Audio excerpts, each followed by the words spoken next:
A tintype is an archival piece of photography that is handcrafted and handmade. Every single one is a one-off and will live hundreds of years. My name's Rie Lunde, and I specialize big time in 1800s tintypes. I'm starting from a blank metal plate, and I'm mixing my own chemicals that are all reacting together, creating a light-sensitive piece of metal. And then when I use it on my large format camera, that light is hitting that plate and exposing it. I develop it, I fix it. So I'm doing a big process by hand. I'm using the same methods, the same recipes that they did back in the turn of the century as well. I was born in South Lake Tahoe. I grew up in the Carson Valley. I was creative, drawing on the pavement with chalk or using markers, and I loved sketching and exploring, and always thinking outside of the box was something that did come natural, even though I had no idea in a million years I would be stepping into the world of tintypes.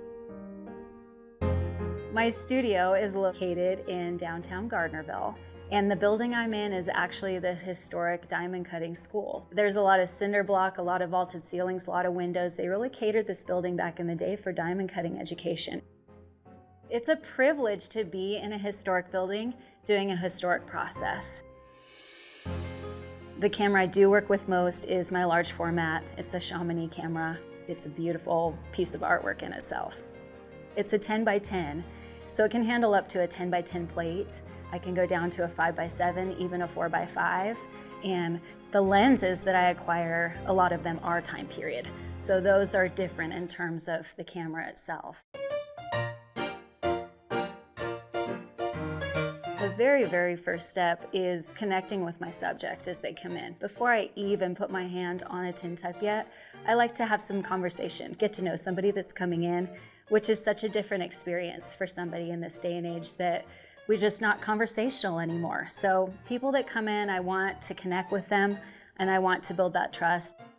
As I'm placing my subject, I'm doing a lot of lighting work. I'm doing a lot of setup, light by light by light, turning them off and on. I have to just test the power that's coming out of them. I get my subject all set up and I'm like, okay, now you get to hang out for a little bit. And this is where I get to prep the plate.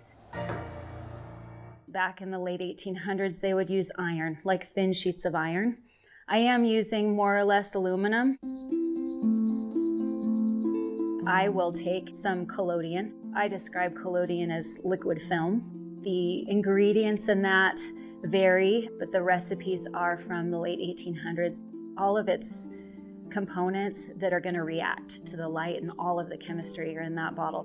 I pour that collodion on the plate and I go corner to corner to corner and drain it off to where I almost have a skin on that plate of collodion. Just a sheer sheen to get that nice, even, beautiful pour on that plate is what the base of that photograph is going to be landing on.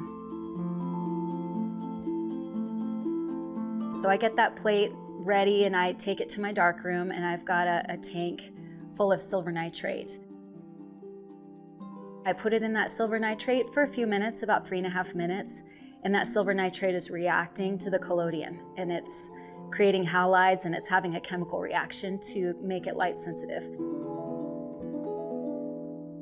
Once I hear my timer go off, I know it's done soaking. I'll head into the dark room with the door closed because I have to be careful now not to let that plate see light.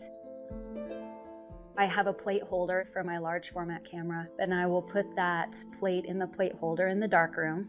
So when I close that up, it's light tight.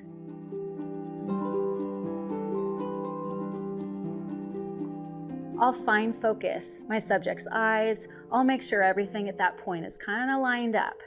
And I'll swap out my viewfinder on the back of the camera for my plate holder. So you do just a swap.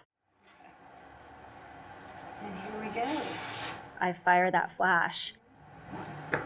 Yes.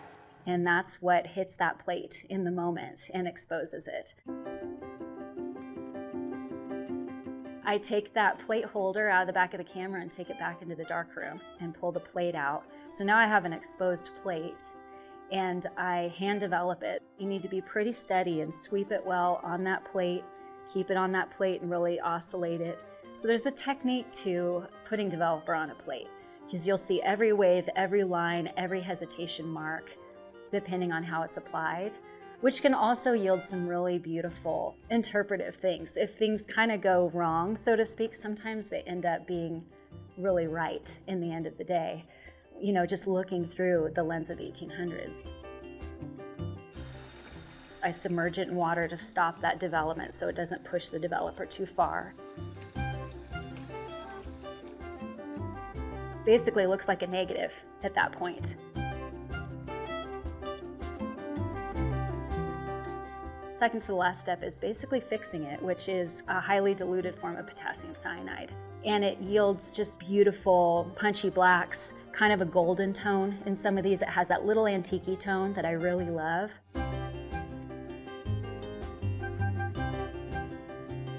That's the point that I call the person over to watch, because it's magical. It goes from a negative to a positive right in front of your eyes, and you get to see yourself emerge on the plate. The final process is varnishing. My varnish is glorious to smell. It's tree sap, lavender oil, and 190 proof alcohol. The tree sap is the sheen that basically bakes on the plate. I wave it over a flame and I heat that plate up, and the alcohol evaporates off the plate. So it leaves this beautiful lavender tree sap smell in the room too. And that lavender oil just helps it not to crack.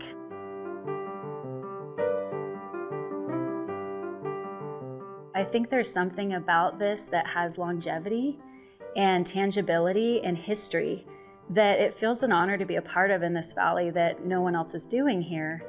It makes me slow down as well. I have to slow down, I have to be methodical, I have to really think things through. And it's not something that you can, just on a whim do.